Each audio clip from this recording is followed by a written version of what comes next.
Olá, sejam muito bem-vindos a mais um Para Você Saber. Eu sou Andréa Moura, a jornalista que vos fala. Me perdoem pela voz, ela tá meio nada sexy, mas a gente vai ter um ótimo papo, um excelente papo. Você nem vai perceber que eu tô assim, meio rouquinha. O papo dessa semana é com uma pessoa que é uma das novas, como é que eu vou dizer? Não é gerações, mas é uma das novas potências da música sergipana, mas não só sergipana, brasileira, e você vai conhecer já já.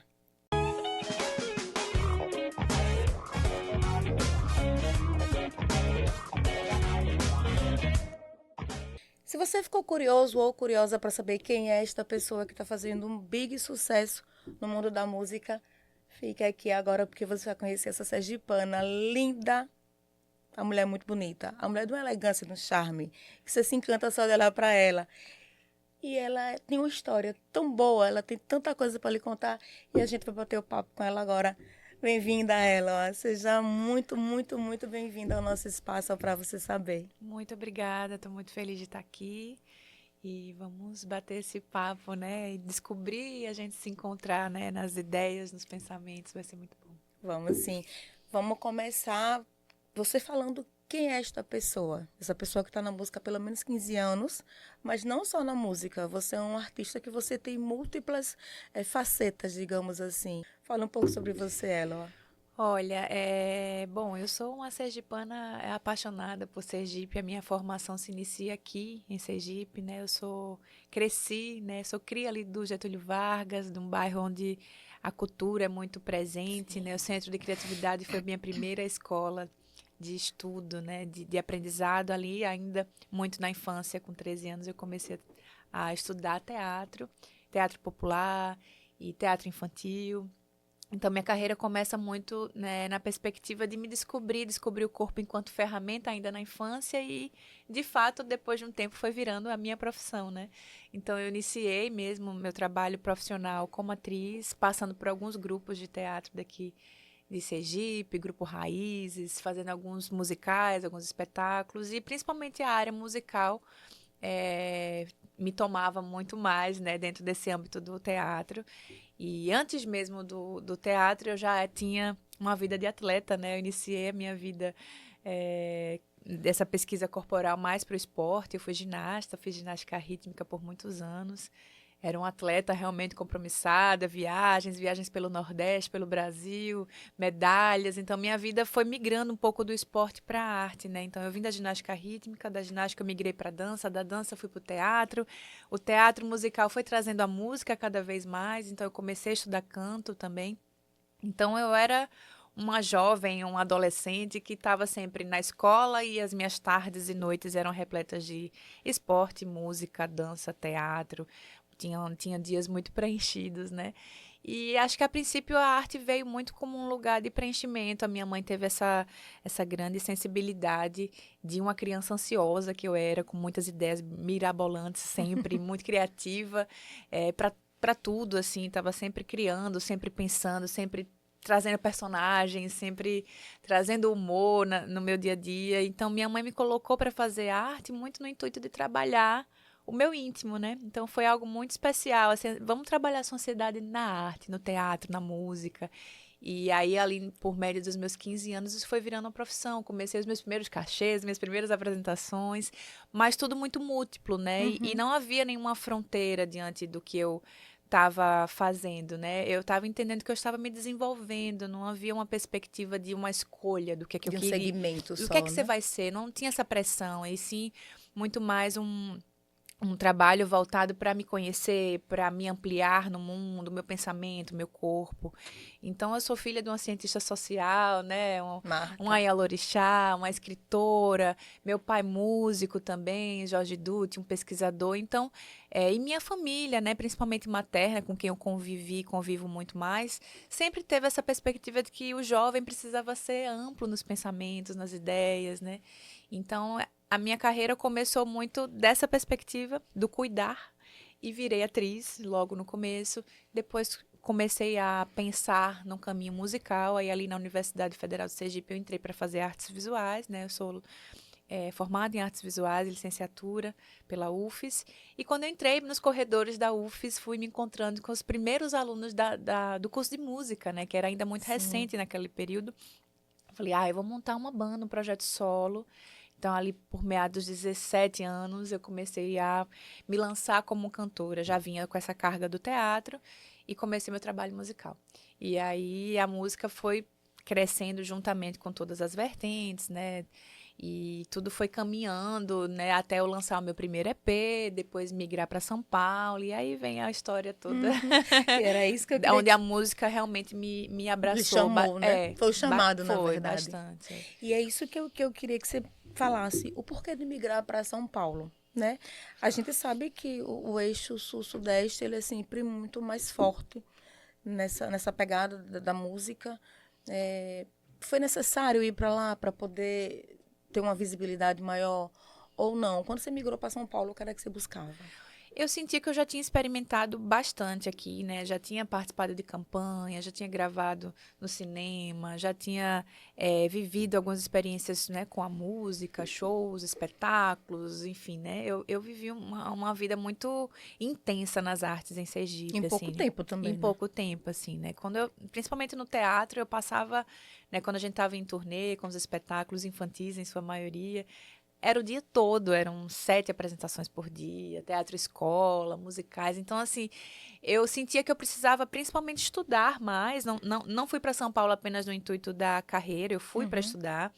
E lá eu fui para estudar cinema, fui para estudar preparação corporal, preparação de cena para cinema, porque eu tinha um desejo de migrar, né, tanto do teatro para o cinema. Então eu fui com o intuito de focar no cinema e começar a gravar o meu primeiro disco. Eu já tinha feito turnês pelo Nordeste, já tinha recebido premiações, os festivais de música daqui de Sergipe, Festival Peripê, Festival de Laranjeiras, todos os festivais eu estava sempre ali.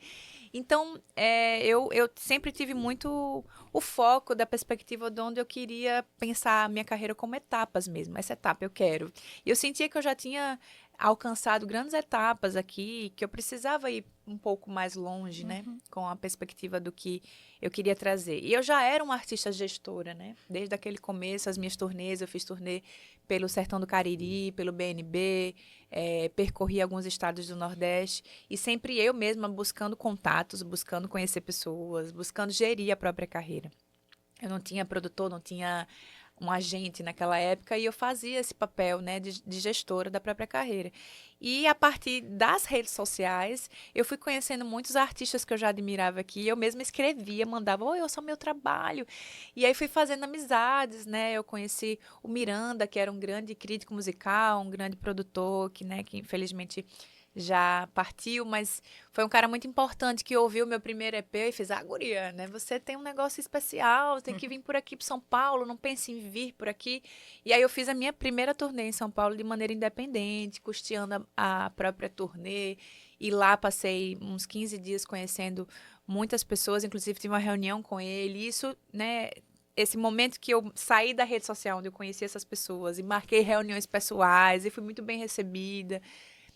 Isso foi trazendo para mim um desejo de poder estar mais perto daquele grande centro onde eu me senti muito preenchida, assim, no sentido do consumo de arte. Além de ser uma artista, né, fazedora de arte, eu sentia falta de vivenciar mais esse âmbito diário artístico, né? A gente sabe que, infelizmente, em algum momento a gente vive uma escassez dentro da nossa capital, dos grandes espetáculos, os grandes shows, os grandes artistas, as exposições. Então, isso em São Paulo me conquistou profundamente, de poder todos os dias sair e você vivenciar experiências incríveis, né? Então, eu sou uma pessoa que hoje já faço, né? Vou fazer agora em agosto uma década de São Paulo, mas eu não costumo. O meu primeiro álbum fala sobre migrar para São Paulo, é um álbum que fala sobre o êxodo e não só sobre essas alegrias que eu estou contando, muito mais sobre as dores da migração, que elas são muito difíceis, principalmente para um artista independente, mas ao mesmo tempo, nessa década, eu não me sinto mais que migrei. Eu sentia que estava migrando, tinha um peso da migração naquele primeiro momento. E depois eu entendi que Aracaju é logo ali, eu não ia conseguir viver longe daqui. Então, ao ano, eu venho mais de, sei lá, de 5 vezes para Aracaju, me sinto com dupla, né, Moradia. moradia, não me sinto 100% só em São Paulo, entendi que não era necessário, até porque, dentro da perspectiva da ancestralidade, é aqui que está, né, minha família de axé, é aqui que está minha família também de retomada indígena, meu contato com as ancestralidades que me constituem enquanto mulher, enquanto pessoa, e enquanto artista, porque o meu trabalho foi cada vez mais se fortalecendo pela força da ancestralidade, né? Me fala um pouco desse peso do êxodo. Você falou que não é só alegria. O que que você teve que enfrentar lá em São Paulo? A gente sabe que mulher Sim. nordestina sempre tem um peso. Eu queria que você me falasse um pouco das dificuldades, de como foi essa sua chegada lá. Olha, eu acho que eu sinto que fui bem recebida pela classe artística, mas pela classe artística que também vivenciou o êxodo, né? Quando a gente fala de São Paulo, a gente fala também de uma São Paulo que às vezes existe uma característica sobre o que é São Paulo, um imaginário do que é São Paulo, mas existe um grande encontro de pessoas. São Paulo é formado por pessoas do mundo todo. E existem diversas comunidades. A gente está falando da ideia de comunidade e até hoje, eu falo assim, tem uma década de São Paulo. A minha comunidade em São Paulo é nortista e nordestina. Eu convivo com nordestinos e nortistas 100%. Claro que eu trabalho com pessoas de São Paulo, Sim. pessoas paulistas, até mesmo do interior de São Paulo. Mas os meus amigos, a minha rede de afeto, a minha rede de apoio, o meu primeiro disco, ele é composto 90% por pessoas do Norte e do Nordeste, compositores 100% do Nordeste. Eu regravei Geraldo Azevedo, eu regravei canções que falavam sobre o meu íntimo, né? Regravei Caravana, que é uma canção que fala desse êxodo, que fala do distanciamento. Regravei Otto, que é meu amigo, né? Meu amigo pessoal. Então, assim, eu fui sendo acolhida por pessoas, pelos meus pares, é o que eu posso dizer. Mas que de alguma forma, isso não foi suficiente para me sentir pertencente àquele espaço, porque mesmo você vivendo dentro de uma comunidade dentro de São Paulo, parece muito claramente que as coisas são bem divididas.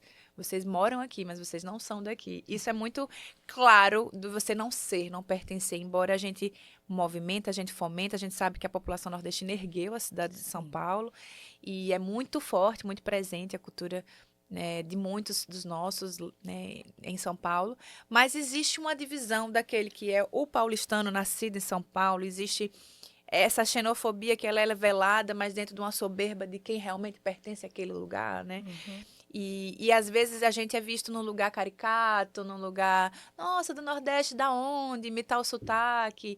Eu sempre tive um posicionamento muito forte sobre a relação com o sotaque, como atriz, como trabalhos que eu já fiz com locução, com atuação. Muitas vezes ouvi de precisar neutralizar o sotaque. Não fui uma pessoa que caminhei nessa direção. Né? Até hoje eu escuto, você mora quanto tempo aqui? Aí eu falo, nossa, mas nem parece, você ainda tem sotaque. Então, ouvir que você ainda tem sotaque é como se dissesse assim, para viver aqui você precisa neutralizar, você precisa ser higienizada, você precisa tirar toda a sua carga referencial de onde você vem. Então, quando eu entendi, o meu primeiro álbum se chama Eu. E ele surge de uma perspectiva, quem sou eu aqui nessa cidade? Quem sou eu? Sou mais uma? Né? Eu ainda estava muito pensando sobre pertencimento naquele lugar. Então, o eu veio muito no sentido dessa pergunta. Então, como eu abri a minha trajetória com o meu primeiro EP, né, que chama Solta, depois veio Eu, que é o primeiro álbum. Abri, né, com esse álbum questionando esse lugar do eu migratório. Ao mesmo tempo que você questiona, ao mesmo tempo você sente a necessidade de firmar quem você é, para não ser mais um e não ser engolido por um lugar tão gigantesco E acaba se e se perdendo, né? Nem de perdendo, lá nem né? Quem daqui, sou né? eu? Eu sou essa pessoa que tenho algo a dizer, eu tenho algo especial, eu sei de onde eu vim, eu sei o que me forma, o que me constitui. Então eu fui formando também uma fortaleza diante dessa afirmação, seja no sotaque, na vestimenta, na beleza, nos meus referenciais, daquilo que eu visto, que eu penso, que eu falo, que eu consumo. Então, eu sou uma pessoa que fala de Sergipe em todo show. Eu canto canções da nossa cultura popular. Eu vivi muito a cultura popular com meu pai e minha mãe, o interior de Sergipe. Então, eu trago essa publicidade mesmo desse estado tão rico que me forma. E que, engraçado que eu falava assim, nossa, meu primeiro álbum se chama Eu, né? E o Sergipe tem o ser logo no começo, que é um estado de presença, né? O ser, né? É tão bonito falar Sergipe, porque você é como ser, pertencer, viver, né? É esse estado que tem um estado de presença para mim, que é muito potente. Embora seja o menor estado do Brasil, né? Dentro de um espaço, né, continental, um país continental como o Brasil, é mais ou menos como eu me sentia em São Paulo a princípio. Eu me sentia ali, num lugar gigantesco. Mas esse um pequeno, visto como pequeno em algum momento, é muito grandioso, é muito grande. Então, poder me ver Sergipe, me ver mulher negra, mulher afro-indígena, trazer essas matrizes num lugar onde isso precisa ser escutado, vozes que muitas vezes foram silenciadas, junto comigo. A minha carreira ela é solo, mas eu tenho um trabalho com muitas associações, né? Muitos feats, muitas participações, muitas comunidades cantam comigo nos meus discos, nas minhas músicas. Então, eu trago muito o coletivo, apesar de uma carreira solo, eu trago muito o coletivo nos meus trabalhos. Então, trazer o coletivo para São Paulo foi uma forma de também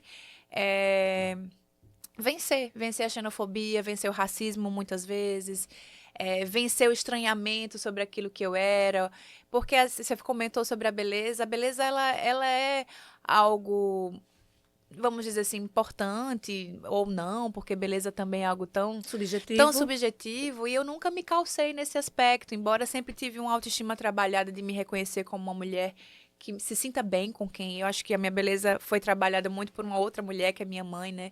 Que, trabalhando muito isso, você precisa se gostar, se ver bem, né? À toa que eu entrei nas artes para poder me conhecer, para poder me gostar. Então, eu tive muito essa perspectiva de ter o corpo como ferramenta de comunicação. Então, eu me associei à moda, eu participo dos grandes circuitos de moda de São Paulo Fashion Week. Eu fui trazendo o meu corpo, não no lugar da beleza, mas um corpo ferramenta, onde eu danço, a dança está ali para comunicar, a voz está para comunicar, a moda está para comunicar. Então, por isso eu fui me associando às artes de maneira diversa, porque eu vi que meu corpo era um instrumento muito potente, de significado, de potência, de imagem, de percepção do mundo, através daquilo que eu visto, que eu sou. Né? Você falou do brinco, é um detalhe que remete à minha ancestralidade, que remete de onde eu vim. Eu sempre trouxe para os meus figurinos, para a minha vida, os meus referenciais. E assim eu fui sendo reconhecida por quem eu sou e de onde eu venho. Não só a mulher bela, não só sobre isso, sabe? Sim. Preconceito. Qual o preconceito que você sofreu, seja aqui ou seja lá, e que te marcou? Não que tenha te marcado de uma maneira negativa, que você olhe que pese, mas assim, isso é um exemplo do que eu tenho que combater. Isso é um exemplo de alguma coisa que não vai, que se eu puder ajudar outras pessoas a não ter, a não sofrer, eu vou fazer. Olha, eu sofri e eu sofro, né? Todos eles. O machismo, muitas vezes, né? A xenofobia, principalmente em São Paulo. E o racismo, né? Me reconhecer desde muito nova como uma mulher negra, mesmo vivendo numa família. Meu pai é um homem negro, minha mãe é uma mulher de pele clara. Então, eu cresci mais com a minha família materna, que em sua maioria são pessoas de pele clara. Então, eu estando ali, né? A figura com mais melanina daquela casa, precisava ter uma atenção e um cuidado, né, com aquela pessoa diferente, né? Muitas vezes eu saía com os meus avós, que são pessoas de pele clara, e eram questionadas se eu era uma criança adotada, se eu era mesmo daquela família.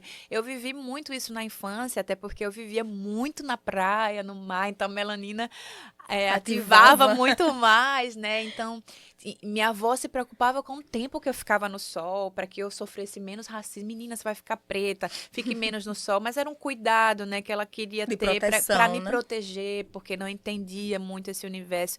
Então, eu estive dentro de uma família que nunca tinha vivido com uma pessoa que era negra, né? Meu pai, né, um homem negro, e estar naquela família gerou... Como vamos lidar com esse ser que chegou aqui na nossa família, essa criança negra, né? E minha mãe teve essa grande A minha mãe é incrível, né? Falar dela, assim, realmente não tem nem palavras, mas ela sempre teve uma sensibilidade de trabalhar minha autoestima, que era o que eu vinha falando, assim, de me reconhecer, de não muitas vezes dizer, ai, minha boca, quero alisar meu cabelo, minha mãe sempre dizia assim, eu sempre tive uma coisa de ser natural, acho que quem me acompanha, nossa, ela não é uma pessoa de grandes transformações estéticas, né, eu vivi o momento da minha iniciação no Candomblé, que eu, né, fiquei carequinha, foi uma transformação pela ancestralidade, pelo caminho espiritual, mas em sua maioria eu sou uma pessoa que estou sempre muito cuidando de potencializar o que eu já tenho. Mas isso foi um trabalho feito ali na autoestima, no sentido de me reconhecer, né? Mas nem sempre foi um caminho fácil, porque eu entendo que, ainda assim, sendo uma mulher negra, mas não uma mulher negra retinta, esse lugar às vezes é questionado da negritude. Ah, mas você é morena, né? Sim, é Também parda. é parda, né? E eu fui constituída num reconhecimento de me entender a mulher negra e também sabia que tinha ali a ancestralidade indígena muito perto, era uma coisa que está perto muito da família do meu pai, da minha avó, né? Mas a minha família materna não queria muito saber desse assunto, queria se distanciar. E eu sou a primeira pessoa, assim, da minha família a fazer a retomada. Né? Minha avó é uma mulher ribeirinha, nascida em Piaçabuçu, meu bisavô é de matriz indígena, mas sempre quiseram ocultar tudo isso, porque era muito doloroso pensar esse lugar, né? Ah, a gente tem isso de índio, né? Que naquela época falava esse termo. E hoje eu consigo chegar para minha avó, depois de ter vivido quase 20 anos dessa retomada, chegar para ela, trazer uma erva da aldeia, dizer, vó, vou lá na aldeia, ai, traga aquela erva que lembra de mim, lembra da minha infância. A gente sentar, falar da casa de farinha, que faz parte da infância dela, falar da macaxeira, do meu avô que fazia barco, que era pescador. Hoje as memórias da minha avó estão libertas a partir de um caminho que eu tracei também na ancestralidade com as aldeias, principalmente com o povo Cariri Chocó. Então, eu fui me fortalecendo, como eu falei no coletivo, para tentar vencer tudo isso. E o coletivo feminino também, né? O terreiro, ele é muito matriarcal, né? A minha assessora é minha irmã de santo, a minha mãe é minha parceira de trabalho, é minha sócia também nas decisões da empresa, de tudo. Então, o feminino foi muito importante para vencer o machismo. Muitas vezes eu vivi situações de machismo e são nesses colos que eu me deito, que eu ligo, que eu choro, que eu ouço. Ai, eu vou me emocionar. Sem problema. Porque a irmandade, né, que o axé constitui as mulheres. Nossa, eu não vou. Fica à vontade. São a fortaleza mesmo pra gente entender. Quando a gente ouve uma outra mulher, ouve uma irmã, ouve uma mãe, que entende, né, que já passou em outras gerações cargas muito mais pesadas também do machismo. A gente sabe que a luta, hoje a gente tem mais voz, a gente consegue se posicionar, mas eu ouço minha mãe falar dos períodos onde ela não conseguia ser ouvida, né? Então, às vezes, o machismo, o racismo, a xenofobia, em muitas vezes na minha vida, ela se teve no lugar da dúvida. Duvidar de ser capaz. Eu venho de uma prática oral, eu venho do candomblé, que é uma religião oral. Eu sou uma mulher acadêmica, eu me formei em artes, eu vivi um contexto acadêmico, mas eu me constituí por escolha a partir da oralidade. É uma das coisas que eu sei que eu tenho de melhor na minha vida é falar. Nossa, como fala bem. Eu sempre ouvi isso, a Dígina, né? Nossa, como ela fala bem. Porque desde criança a oralidade estava ali presente em mim. Eu falei, por que eu tenho tanto, por isso o teatro, né? A coisa de falar, de me comunicar, porque as minhas ideias fluem tão bem na oralidade. Para você ter ideia, o meu trabalho com a Dígina, né? Minha irmã de Sandura, há tanto tempo, ela fala, irmã, tem uma entrevista, pode mandar áudio, eu transcrevo. Porque ela sabe que eu me desenvolvo muito bem na oralidade, muito mais do que a escrita. Já minha mãe é muito da escrita, minha mãe é, né, escritora, ela pega o papel. Eu não, eu sou do corpo falante, vivendo. Então, isso muitas vezes é questionado. E principalmente no ambiente cartesiano, São Paulo tem uma coisa muito objetiva, né? Pragmática. E você não tem tempo, as pessoas, fala demais. Não, você pode ser sucinto, você pode, sabe, aquela coisa de não permitir que a expressão seja ampla, seja diversa, seja... E isso está em tudo, né? A nossa matriz africana, ela é corporal muito. Sim. A nossa matriz indígena se comunica pelo corpo, pelas cores, pela vibração, pela oralidade. Então, eu fui entendendo que pessoas como eu precisava do meu coletivo, do meu povo, junto comigo, para dizer assim, você está se incomodando que eu sou essa pessoa... com melanina, que fala, que se expõe, que os braços se comunicam. Que sorri alto. Que sorri alto. Deixa eu te apresentar mais um tanto aqui que é igual a mim, né? Eu não sou única nesse processo. Então, é mais ou menos isso de duvidar da capacidade, duvidar da potência, por um lugar que as pessoas querem que você seja enquadrado dentro do processo. E aí eu me vejo, né, nesses, enfim, quase 20 anos de carreira, né, pensando, mais de 20 anos, né, eu comecei com 14, já estou com 36, são 22, pensando desde quando eu comecei no teatro, uma grande realizadora. Eu falo, meu Deus, o quanto de coisas que eu já realizei. Eu saí daqui pensando em sonhos. Ai, será que um dia eu vou estar numa passarela da São Paulo Fashion Week? Sabe aquele check da vida? Check. Realizei. Sabe, será que eu vou conhecer Margareth Menezes? Check. Será que eu vou conhecer Mateus Aleluia, Dona Lia? Pessoas que cantaram comigo, que eu gravo, que eu converso, que eu vivencio, os grandes ícones da cultura negra brasileira.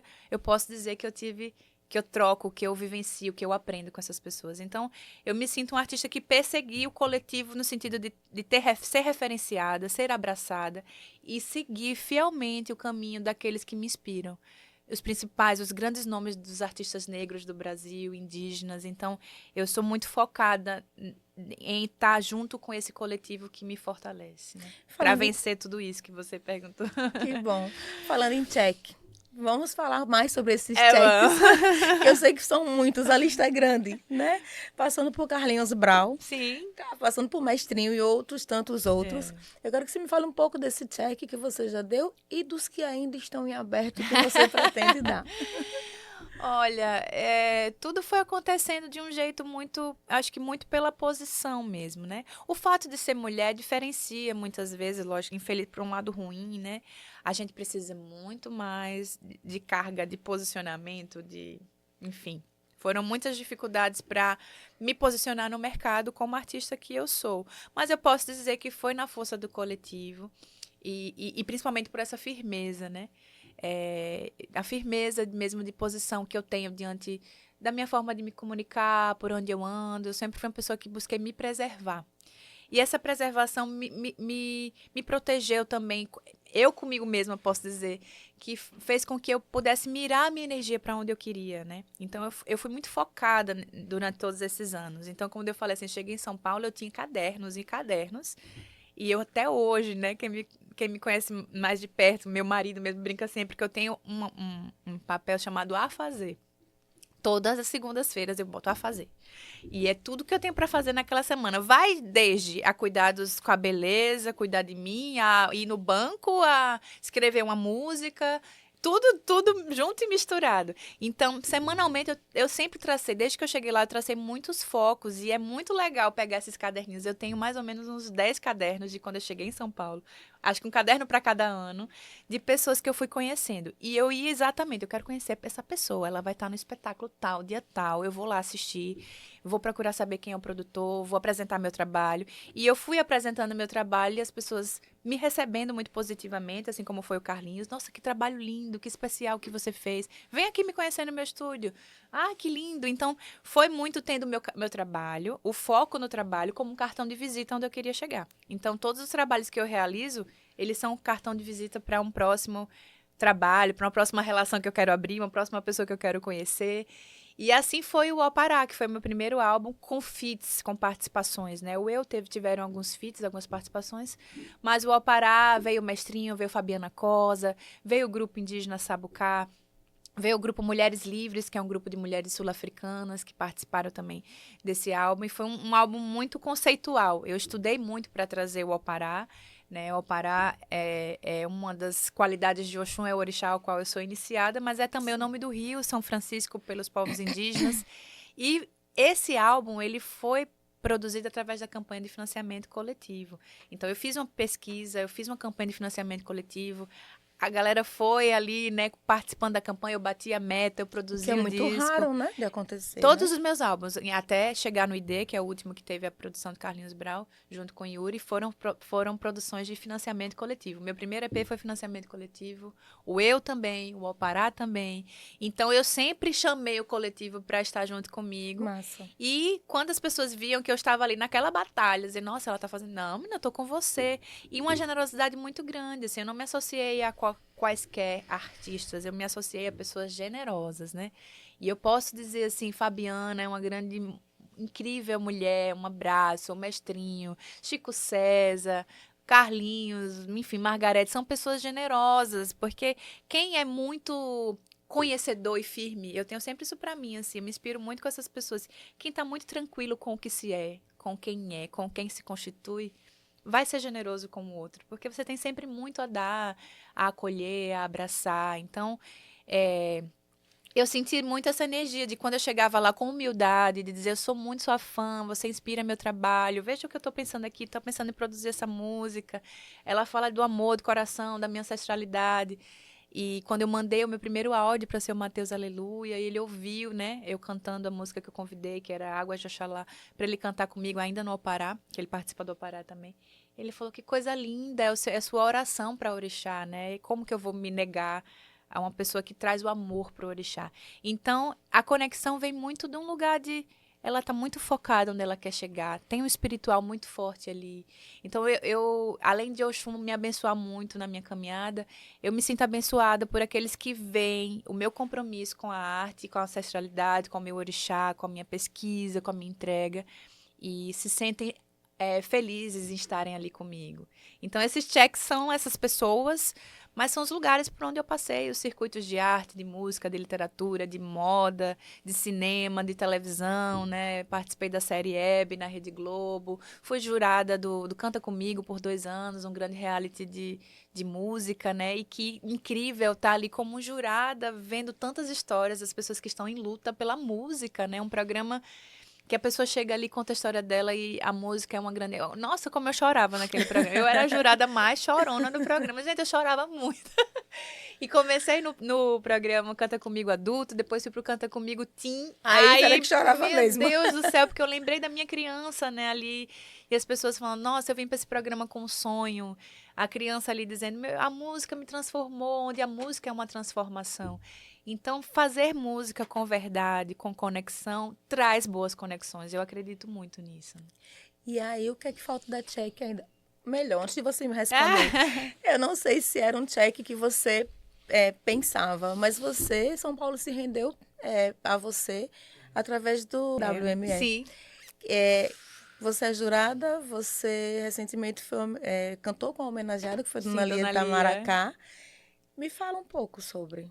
Olha, o WME é o maior prêmio de música, de mulheres na música Mulheres do na Brasil. música. A Dona Lia foi homenageada, ela participa do meu último álbum, né, o ID. Meu último não, meu mais recente.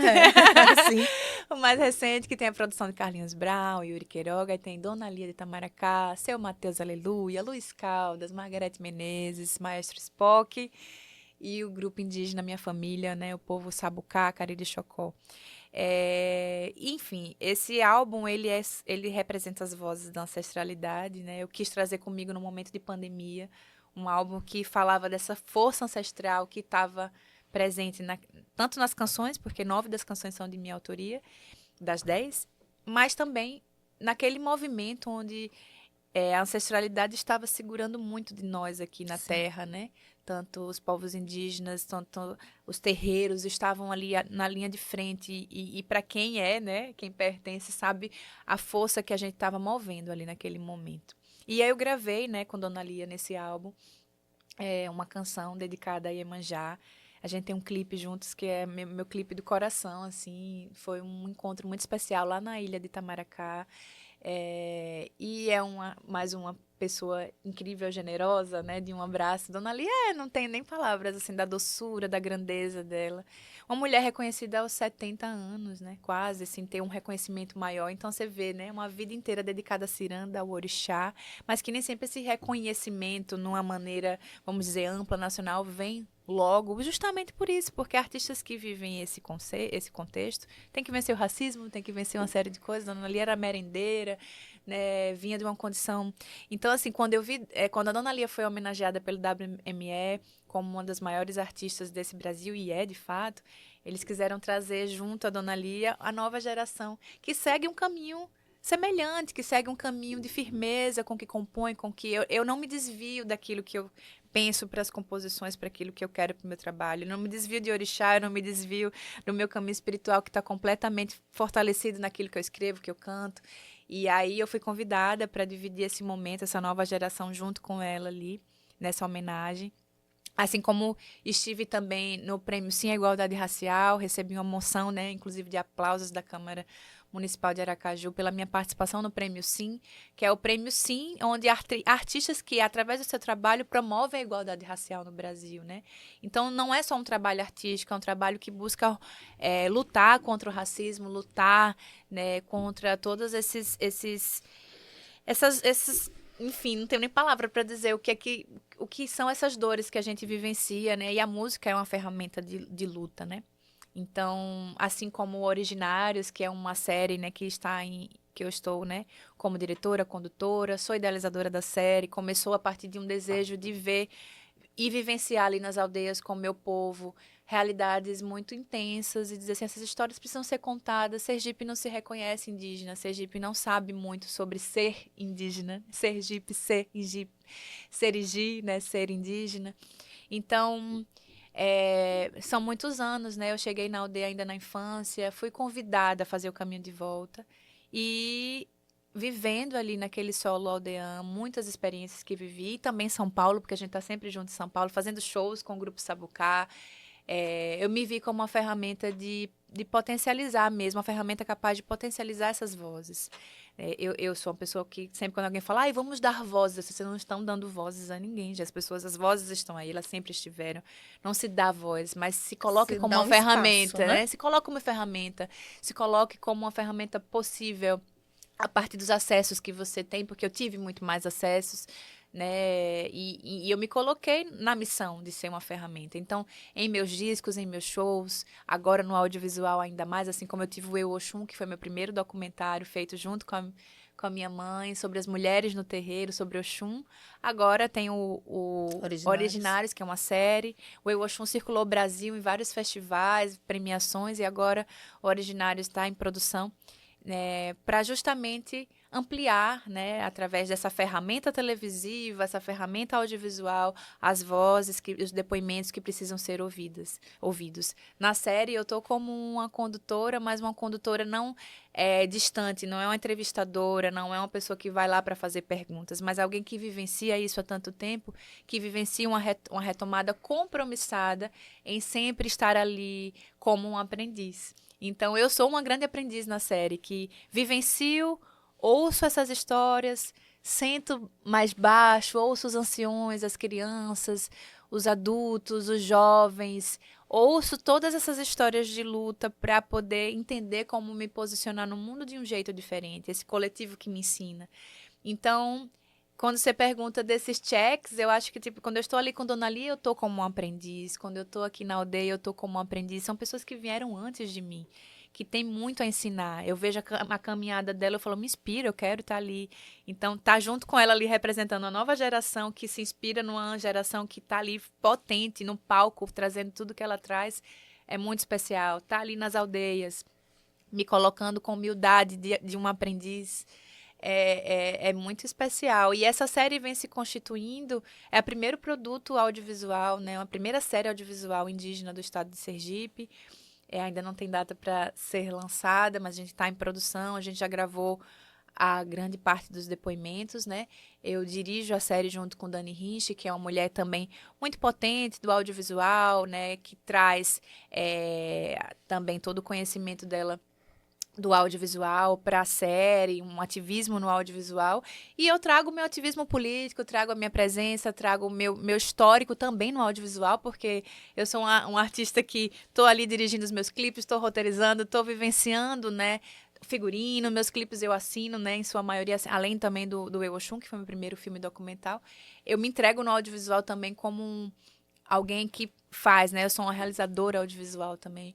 Então, a nossa junção veio muito para potencializar, né, esse encontro de duas mulheres no audiovisual, mas principalmente potencializar o mais importante, que são as vozes que vêm da aldeia, As né? mensagens, As né? mensagens, exatamente. Como é que você se sentiu, principalmente nesse período de pandemia? A gente sabe que o Brasil, embora indígena, embora muito fundado e fundamentado em duas ancestralidades, Sim. que é a de matriz africana e que é a do povo indígena, sempre houve meio que um apagamento. né, dessas histórias.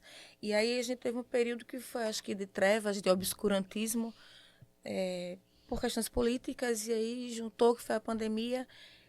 Como era que você enxergava quando você via nos noticiários comunidades indígenas sendo largadas a ermo, comunidades indígenas com medicamentos que não foram entregues, doenças de branco assolando as comunidades? Acho que para você isso era doía 3 vezes mais do que na gente, ou não? Essa dor, ela veio na pandemia, mas ela sempre caminhou junto, né? Assim, os terreiros, eles são espaços, sempre foram espaços que alimentaram muitas pessoas, né? Muitas bocas, muitas pessoas que a gente vive, o alimento pra gente é o fundamento, né? Nossas oferendas, nosso alimento é algo que a gente tem de melhor para ofertar para o orixá e para as pessoas, né? E minha mãe sempre fala isso. Os terreiros sempre cumpriram uma missão social de alimentar pessoas, né? E a gente sempre cumpriu a nossa missão social, e eu não acredito que a missão social ela esteja nesse lugar de assistencialista, né? Eu sou completamente avessa ao pensamento assistencialista, mas sempre tivemos o nosso papel de estar ali à disposição e se colocando como essa ferramenta nesses momentos mais difíceis. São muitos os momentos que eu poderia contar, né? Que estivemos enquanto ONG, enquanto instituto, enquanto espaço composto por antropólogos, por pessoas pesquisadores, né? Nosso terreiro, ele é muito potente no sentido das pessoas que compõem. A gente sempre chegou junto em muitos movimentos, com muitos movimentos. A gente sempre esteve, na pandemia, a aldeia Cariri Chocó passou por um período difícil, né, dessa relação com o alimento, e foi muito potente porque o MST também estava produzindo, né? A gente levou doação do MST para a aldeia. A gente viu Quilombo e aldeia mais uma vez se fortalecendo, se unindo, né? Foram muitas campanhas que a gente esteve junto, campanhas voltadas para o alimento, mas muito mais do que pensar. As campanhas para alimentar, que ela sempre existe. A gente está sempre conectado nessa perspectiva. A gente está sempre pensando também no alimento político e de fortalecimento da autoestima dessas comunidades. Porque a violência, ela se dá na esfera física, ela se dá na esfera alimentar, ela se dá na escassez, mas ela se dá também nessa perversidade de inferiorizar, né, de fazer com que esses povos se sintam menores, né? E é o racismo, muitas vezes, né? Que a cultura é inferior, o índio é descartado, aquela sensação de que não tem muito a ofertar, que as aldeias, para que existir aldeia, para que quilombo, para que esse povo, né? É a lógica do extermínio, do genocídio. Sim. Então, do mesmo jeito que eu falei que eu me fortaleci nas minhas comunidades para me manter viva e consciente de quem eu sou numa cidade como São Paulo, é a mesma coisa que, né, pessoas educadoras, antropólogos, pessoas que tiveram acesso, a gente entende que é esse o caminho, é fortalecer a comunidade para ela se sentir viva, com autoestima, entendendo a força daquela comunidade. Muitas vezes a gente teve campanhas para a venda dos artesanatos. Como é que estão os artesanatos aí? Vamos fazer uma lojinha, vamos fortalecer. Então a gente tem uma rede de apoio, que é a Rede de Apoio Cariri Chocó, que a gente mobiliza apresentações nas bibliotecas públicas, escolas, centros culturais de São Paulo. Então, uma vez no ano, o Pajé fala muito da colheita urbana. Eles vão para São Paulo, passam 40 dias fazendo uma série de apresentações, disseminando a cultura Cariri Chocó em São Paulo né, ganham com aquele trabalho, são remunerados com esse trabalho, voltam para a aldeia para poder segurar mais um tempo sem precisar sair da aldeia. Então, existem muitas estratégias e nosso povo, o povo preto, o povo indígena, são povos de estratégias, né? A gente sabe que a estratégia colonial é de apagar, de diminuir, de inferiorizar, de tornar refém, e muitas vezes até a lógica alimentar é uma lógica que chega nas aldeias para tornar aqueles espaços reféns de uma outra cultura, de uma outra crença, né? Foi assim que a estratégia colonial muitas vezes chega nas aldeias com o alimento, mas logo depois vem uma catequização, né? Sim. Logo depois vem uma tentativa de diminuir aquela fé daquele povo. Ou de apagar, né? Então, espera que você fique vulnerável para que você chegue ali dando o básico, né? Mas não fortalecer o que aquela comunidade já tem. Então, o que ela já é, o que ela tem secularmente, né? A gente está falando de culturas seculares, a gente está falando de um Brasil originário, antes mesmo do branco, do colonizador, chegar aqui. Então, se a gente hoje eu entendo que as aldeias, elas estão cada vez mais num processo de retomada. A gente está vendo os jovens na internet, os jovens comunicadores nas redes sociais. E isso não faz dessas pessoas menos indígenas, isso não faz dessas pessoas menos, porque elas estão ocupando as telas das redes, elas estão fazendo denúncias, né? Então, por mais que a gente veja tudo isso que aconteceu nesse movimento tão cruel que a gente viveu no Brasil e que ainda existe, ainda existe, não por um pensamento mesmo de domínio, de dominação, né? E a briga no Brasil, ela é territorial, né? Sim. Ela é sobre território. Até porque os quilombos Exatamente. e as aldeias estão em locais que o homem branco deseja muito. Exatamente. Porque é perto de rios, e são são locais lugares paradisíacos protegidos, que né? eles falam, né? Porque a lógica do povo quilombola, do povo indígena, não é uma lógica exploratória. É de preservação. É de preservação, porque a natureza é a nossa continuidade, a natureza é o nosso modo de vida. Então, nós somos natureza, né? Então, se nós somos, a gente vai tirar dali o essencial, né? E aí, esperar o tempo de regenerar, a natureza regenerar. Então, são espaços que possuem riquezas protegidas, riquezas bem cuidadas pelo um conhecimento ancestral, por uma força ancestral, que é a força indígena, a força quilombola, dos territórios tradicionais, assim como os terreiros, os espaços que também guardam as memórias, né, do nosso povo.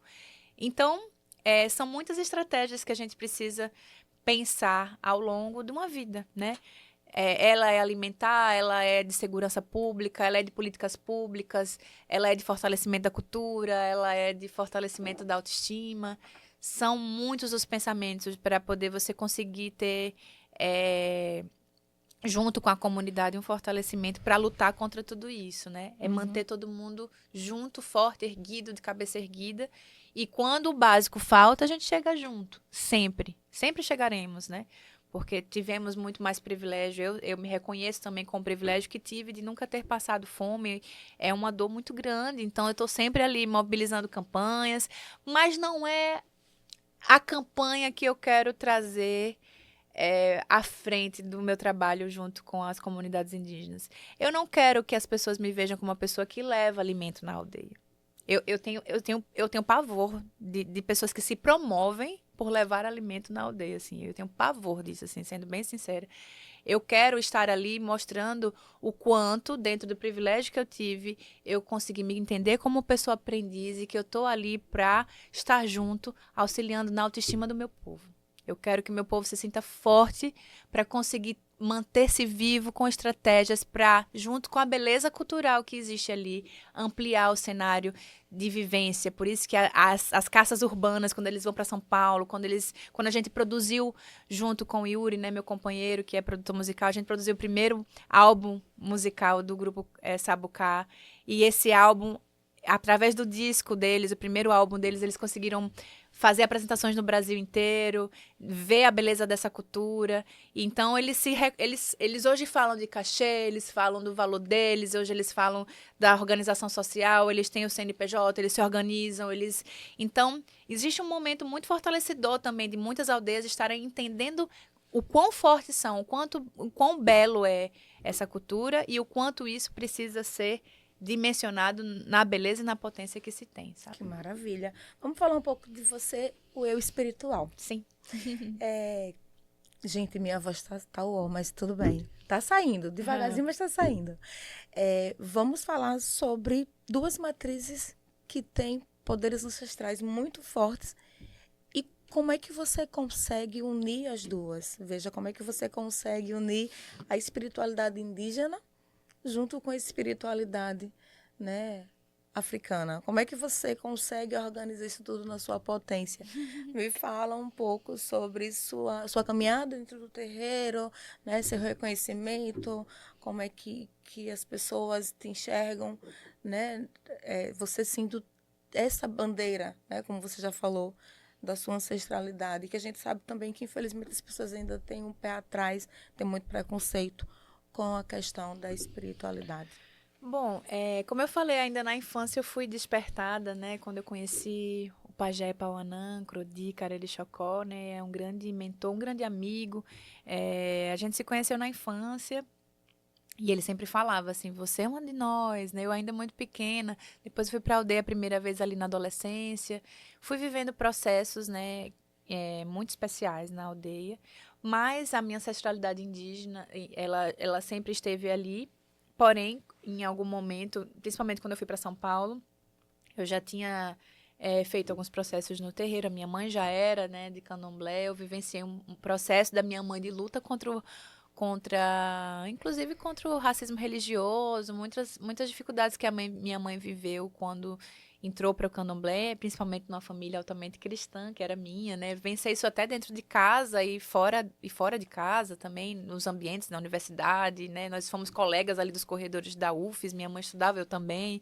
Minha mãe passava de branco, as pessoas, sua mãe é aquela. Então eu vivi primeiramente esse racismo religioso da forma que as pessoas enxergavam a minha mãe, né?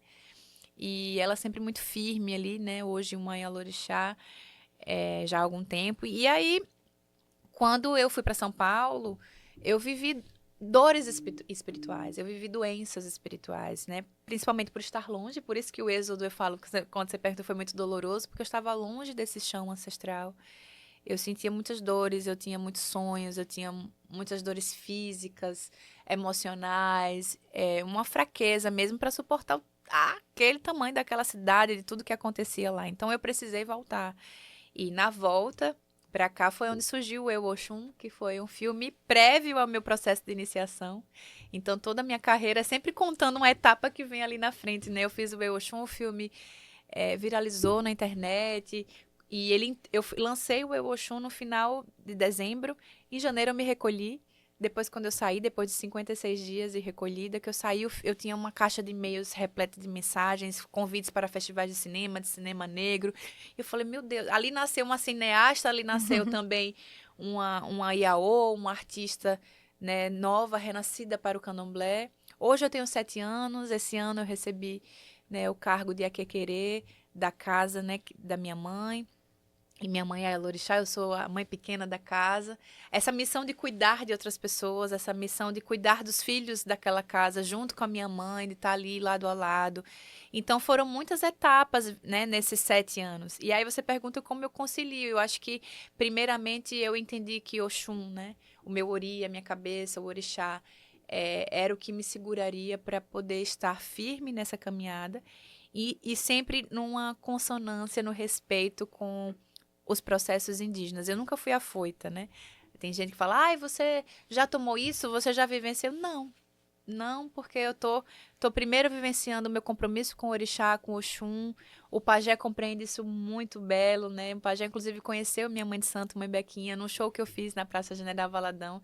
A gente terminou em Toré e em algum momento eles estavam de mãos dadas e mãe Bequinha virou para ele e falou assim, muito obrigada por cuidar da minha filha lá na aldeia também, a gente cuida dela aqui no terreiro. Eles se abraçaram e eu caí, choro, assim, de ver duas forças que cuidam tão bem de mim, né? Eu sou cuidada pelas mulheres da aldeia, mas eu sou cuidada por esse, né, por esse pajé, tem as crianças, eu sou cuidada por todos que chegam lá, as crianças me abraçam, falam, eu vi seu clipe. Essa emoção de sentir que ali é um lar, para mim, é muito importante. Mas eu sempre busco não misturar, porque eu entendo que, embora a gente tenha uma relação, ambas as religiosidades e as práticas têm a natureza como deusidade, como força maior, né? O rio, o mar, a natureza, mas cada um tem o seu fundamento e eles são diferentes, eles precisam ser entendidos como diferentes. Quando eu me reconheço como uma mulher afro-indígena, isso não é sobre uma questão somente étnica, né? O termo afro-indígena ele está muito ligado a sobre como você vivencia fortemente duas culturas, né? Como você vivencia uma nova forma de viver. Então, a forma que eu vivo é baseada na forma da matriz africana, fortalecida no Brasil, e a matriz indígena, né? No comportamento, no meu jeito de me cuidar, de me abster de certas coisas, de silenciar. Então, assim, a maneira que eu vivencio a espiritualidade é na minha conduta, principalmente, que eu acho que não adianta a gente dizer sou de axé, e não ter uma Sim. conduta, né, que realmente as pessoas olham para você e entendem que você pertence àquele território. É muito mais sobre conduta do que necessariamente, como é que eu posso dizer? Eu fui lá e tomei uma coisa, eu fui lá e Sim. peguei isso, eu fui lá e ganhei isso. Do que fazer coisas ligadas a, né? Exatamente, assim, eu acho que tudo que eu recebi na aldeia, nenhum momento eu fui lá buscar. Eu fui vivendo. E aí o pajé diz, vem aqui, hoje eu vou lhe dar o seu primeiro cocá. Vem aqui, que hoje eu vou lhe dar o seu primeiro... Senta aqui. E eu simplesmente confiei. Agora nas gravações, já dando spoiler do Originários, eu tava ali no meio da gravação e o pajé, senta aqui. E no meio da gravação eu vivi coisas assim que, né, vão estar na série. Mas eram momentos espirituais acontecendo ali no meio da gravação. Não era algo planejado. A gente não combinou nada. Eu estava ali vivendo e, de repente, eu recebi uma grande bênção. Eu recebi uma limpeza espiritual no meio da gravação. Né? O pajé me sentar para fazer uma limpeza. A rezadeira tá ali, dizer, sente aqui, minha filha. E tá ali rezando, de fato. A gente não criou cenas para a série. Eu vivi na série, né? Assim como eu, Oxum, eu sou a diretora do filme, mas eu tô vivendo ali, eu sou uma filha da casa. Minha mãe tá dirigindo, mas ela também é uma pessoa importante na casa, né? Aí ela é da casa. Então, a gente vivencia muito entendendo que tem uma regência, né? Eu acho que quando a gente tem uma fé ligada à ancestralidade, a gente entende que tem uma regência sobre nós, né? Uma regência sobre a minha carreira, uma regência sobre o meu eu, né? Para pisar naquele espaço, as permissões que eu vou recebendo à medida que eu vou tendo uma relação contínua. Então, eu cheguei na aldeia, aí me permitiram que participasse desse ritual, me permitiram que eu participasse. Então, eu fui só agradecendo essas permissões, né?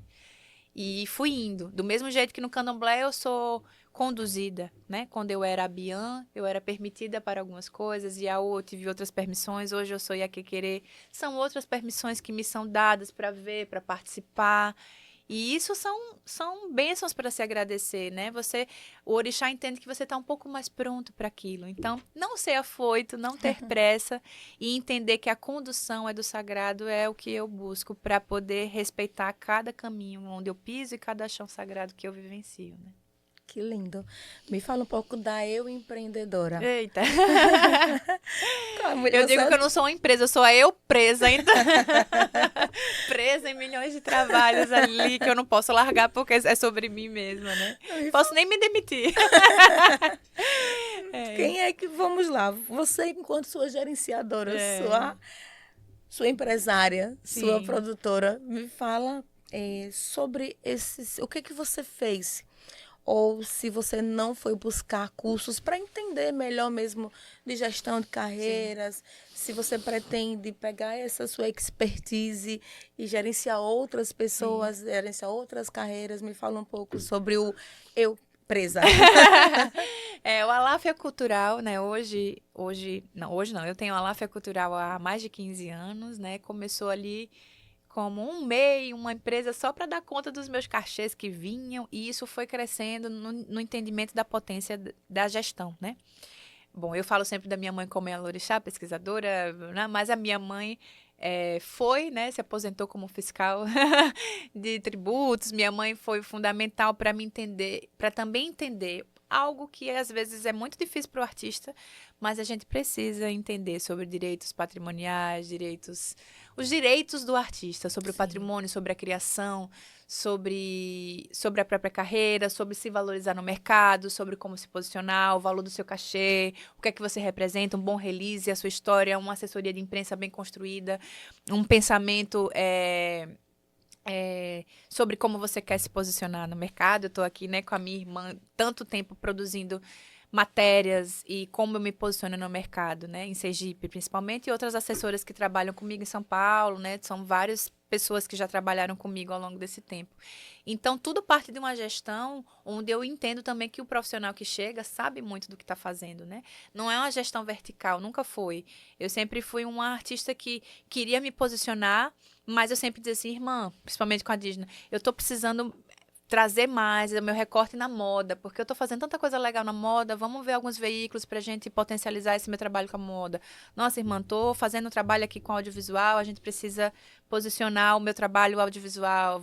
Estou com um disco novo, sobre o que esse disco fala. Então, é um trabalho de pesquisa minucioso e de se reconhecer no mercado. É mais do que fazer a gestão da parte burocrática, papelada, que é muito cansativa, é a parte mais chata.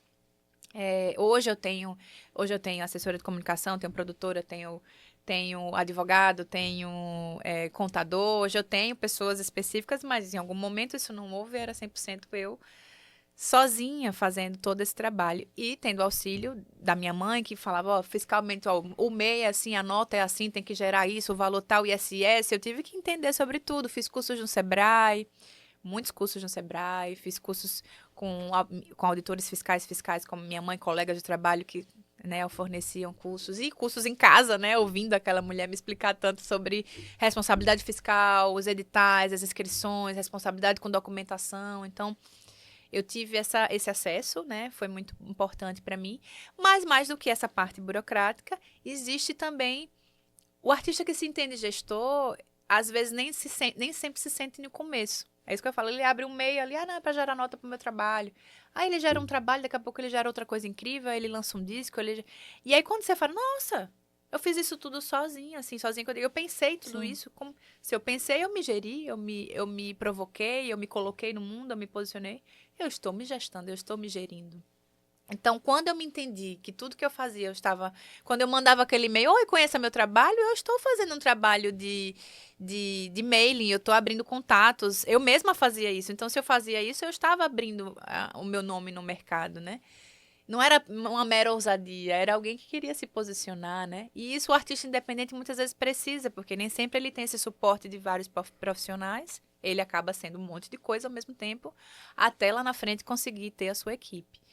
Então, hoje eu posso dizer que a Láfia Cultural, ela é selo, ela é produtora cultural, ela é realizadora audiovisual, né, uma produtora audiovisual, com todos os seus cadastros em todos os órgãos de cultura, né, na Ancine, com tudo regularizado. Então, regularizar uma empresa dá muito trabalho, manter juridicamente os valores né, tem todo um custo, né, para se manter, que não é fácil para muitas das pessoas, acaba sendo algo excludente, porque esses custos nem sempre uma comunidade, por exemplo, vai conseguir manter isso, então é difícil, é oneroso, mas justamente por saber que eu tive condições de manter essa empresa, né, tanto tempo no mercado, hoje a gente se coloca como uma empresa que você falou, de gerir outras carreiras, né? Como eu te falei, no ano passado nós produzimos de maneira independente, gravamos 100% tudo, a Aláfia Cultural que bancou esse processo, né? Que foi o primeiro EP do grupo Sabucá Cariri Chocó. Depois eu fui procurada pelo Dudu Prudente para a gente, enquanto selo, lançar o primeiro EP da Dona Nadir, da Mussuca. Então a gente já tem no nosso selo 2 lançamentos, né? O do grupo Sabucá, o da Dona Nadir da Mussuca. E tem projetos em andamento, assim como eu tenho o Originários, que vem através de uma fonte de financiamento de edital, da Lei Paulo Gustavo. Vem também o Xiretoré, que é um festival que eu realizo, que se chama Encontro de Tradições, que é um encontro de matriz africana com a matriz indígena. Vai ter esse ano, já dando spoiler, vai ter Xiretoré esse ano, em meados de outubro, que é um festival onde a gente traz as comunidades indígenas e africanas para se aquilombar, para girar, para poder cantar em comunhão, que é muito do que eu defendo, né, esse encontro. Então, hoje a Láfia Cultural não é só sobre a minha carreira. Veio muito a partir daí, mas hoje eu estou extrapolando esses caminhos para produzir cultura através de outros eventos, onde eu sou a gestora, que estou ali por trás, a pensadora do projeto, junto com a comunidade de pessoas, junto com as pessoas de terreiro, porque existe a Láfia Cultural e hoje existe a Láfia Social, que é o nosso braço social, que é atrelada ao terreiro, ao Ilê, né, e a Casa de Mar. Então, são duas empresas, né? A empresa ligada ao braço cultural, social, que é um trabalho que a gente desempenha coletivamente. Então, esse lugar da empresária me toma muito tempo. Às vezes eu falava, só queria ficar aqui escrevendo minhas músicas, não consigo parar. Tô com um disco novo para vir esse ano, venho produzir também a Láfia Cultural, né, na produção executiva desse trabalho. Eu tô mais ou menos esse ano ainda com 7 projetos a serem lançados desse ano para o ano que vem. show, xiretoré, disco novo, originários, tudo fruto de buscar fontes de financiamento através de editais, são de horas e horas de inscritas, de pensar produtos, pensar projetos, né? E tudo nessa cabeça pensadora, inquieta, mas eu me sinto muito feliz também com esse lado empresário. Eu acho que eu comecei do tipo assim, preciso cuidar dos meus pratinhos, que era a minha carreira. Hoje eu tô cuidando não só dos meus pratinhos, né?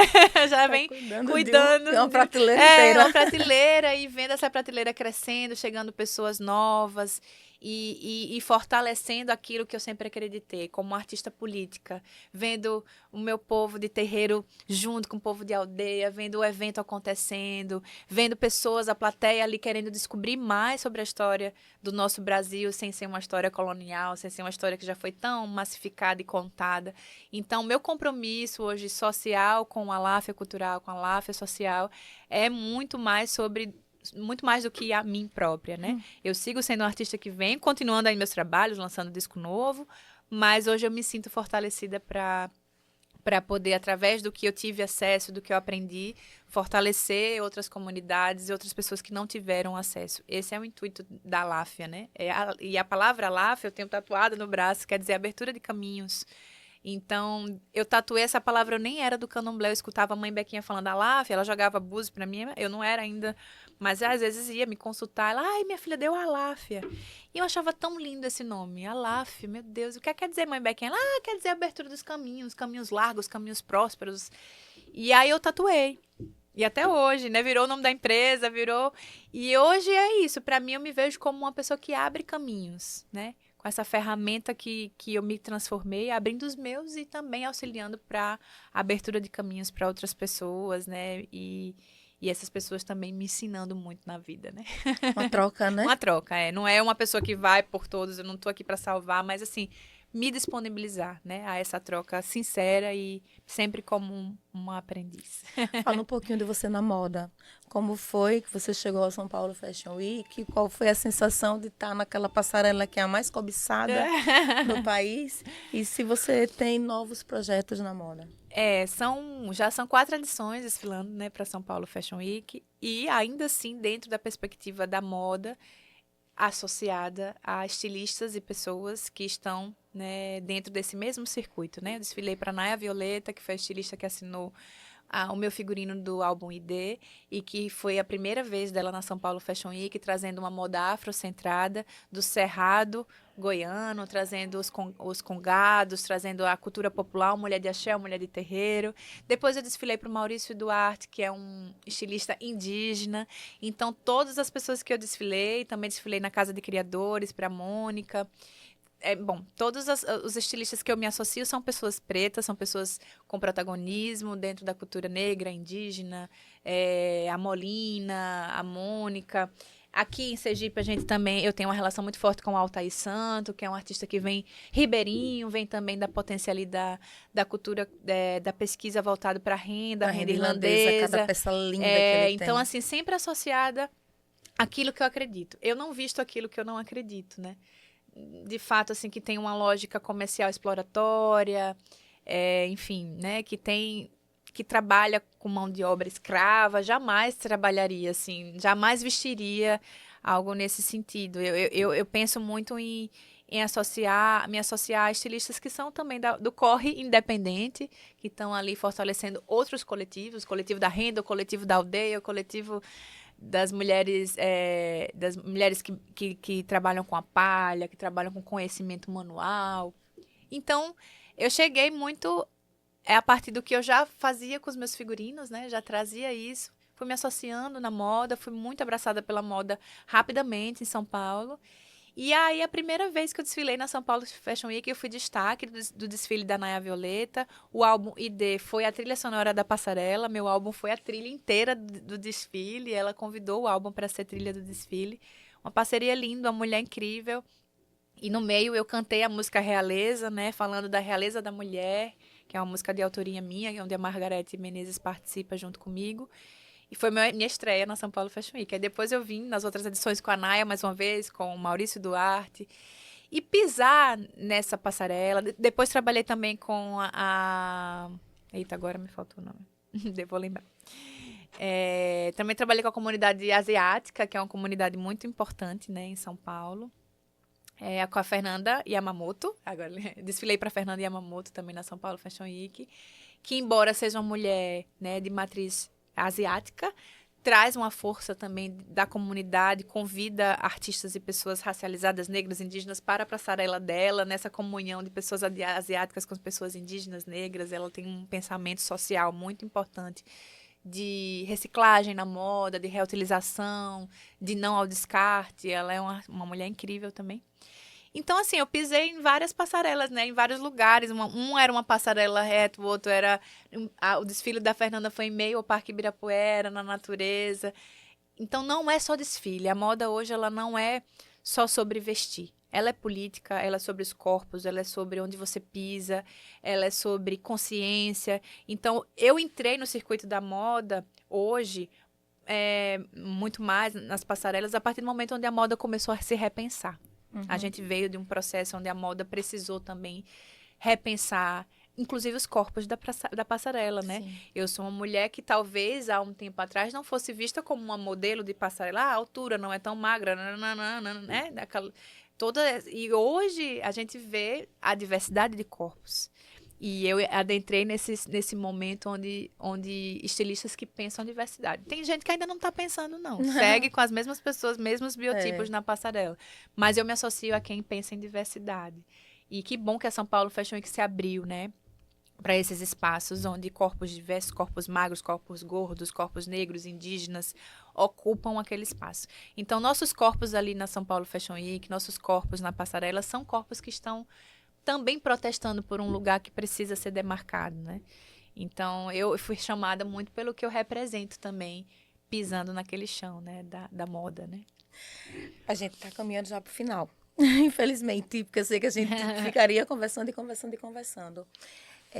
Não vou te perguntar mais sobre o futuro, porque você já me falou que tem os projetos, 7 projetos daqui para o próximo ano. Então, se você tivesse que hoje, Eloá, com 36 anos de idade, mandar um recado para Eloá lá dos 13, 14 anos, né? Sei lá, aquela famosa garrafinha que viaja no tempo, qual seria o recado? Ou se você se olhasse hoje no espelho e pudesse mandar um recado através do espelho para a sua Eloá de 20 anos, 22 anos atrás, o que é que você falaria? Olha, eu acho que eu olharia para ela e diria assim, olha onde você chegou mesmo, sabe? Porque eu tinha muitos sonhos quando eu comecei, e caderninhos, e metas, e elas foram, acho que mais do que 100% do que eu imaginava foi cumprido e segue sendo cumprido. E aí eu diria para ela, confia, né? Porque não foi só sobre dizer assim, parabéns onde você chegou, mas existia muita insegurança, né? Sempre tenho medo de, será que vai dar certo? E eu hoje entendo que o dar certo é um pouquinho a cada dia. Aqui a gente tá dando certo, estamos aqui, né? Dar certo, ser convidada para falar de mim, seja onde for, qualquer espaço, é um dar certo, é um passo a mais na minha vida, na minha carreira.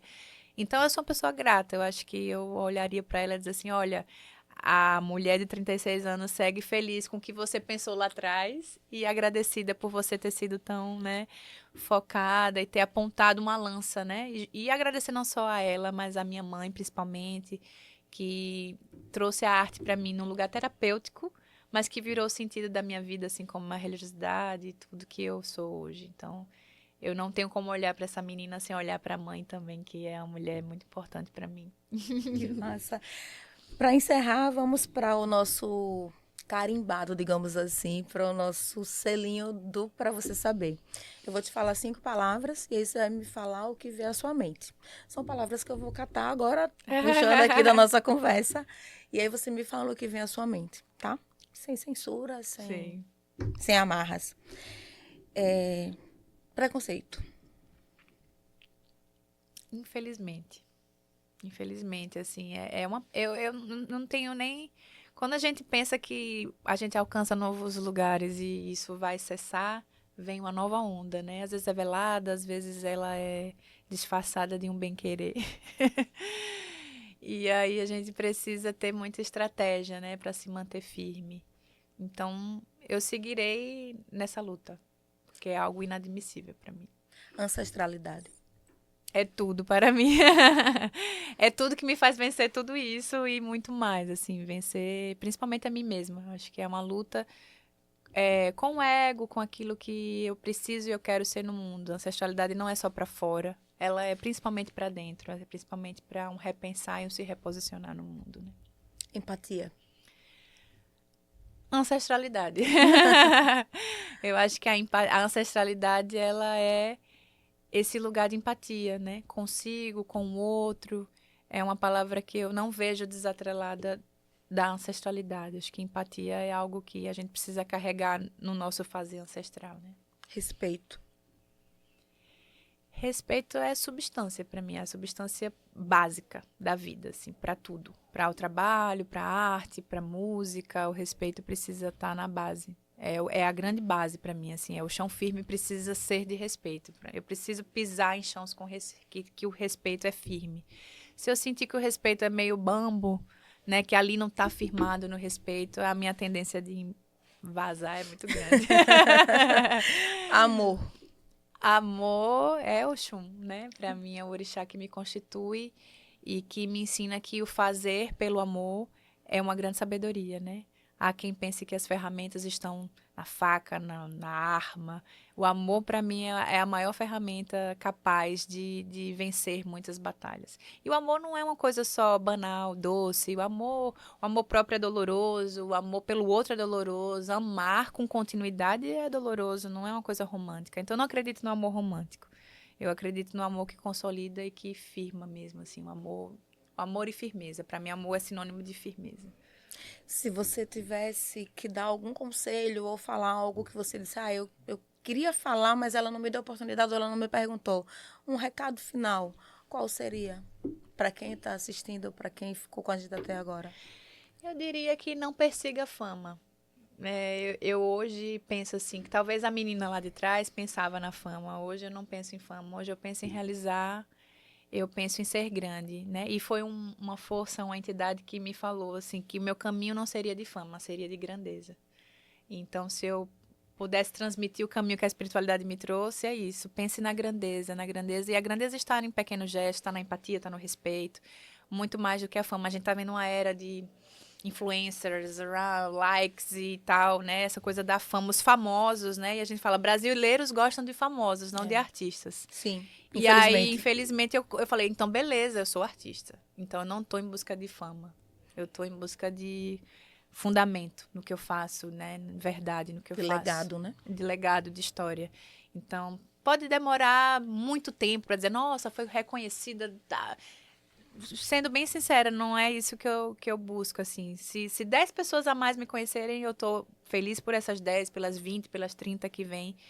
E agradecida a qualquer pessoa. Não é sobre fama, é sobre grandeza, né? E a grandeza, ela está no menor, né? Que é o que eu falei, Sergipe, né? É tão grande porque é o menor, mas é muito grandioso. Então, é o estado de ser, né? Ser. Sim. E Sergipe tem tanta coisa. Muito. Assim, todos os episódios, desde o primeiro, eu venho trazendo para vocês potências de Sergipe que muitas vezes são desconhecidas dentro de Sergipe.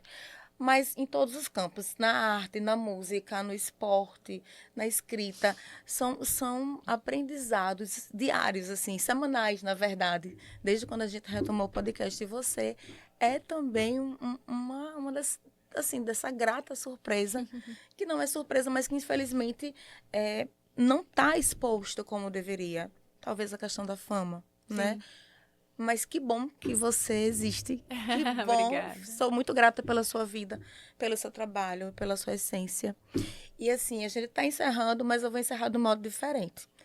Vou fazer, né, a minha despedida semanal, mas eu vou pedir depois para que ela cante um pedacinho do que ela achar que melhor se ajusta a essa nossa conversa. Gente, eu espero que vocês tenham gostado. Quem quiser te encontrar, quais são as redes sociais? Acho que quase todas é o @eloaeu. HELOA, eu. Acho que no YouTube é assim também, Instagram, eloaeu. Que é o meu primeiro álbum, né? Sim. Que eles colocavam o eu e o meu ficou. Conheçam esse trabalho, conheçam a beleza desse trabalho, que já é disseminado em outros e outros e outros lugares. Espero que vocês tenham gostado. Te convido a ficar só mais um pouquinho com a gente e até o próximo para você saber. É com você, Elo. Eu devo dizer que eu posso e vou escolher onde ir, com quem vou, cada passo vou acolher. Sou voz e beleza, e a natureza pulsa em mim. Sou a realeza, meu corpo, meu reino, sou eu. Obrigada. Eu que Até a agradeço. próxima.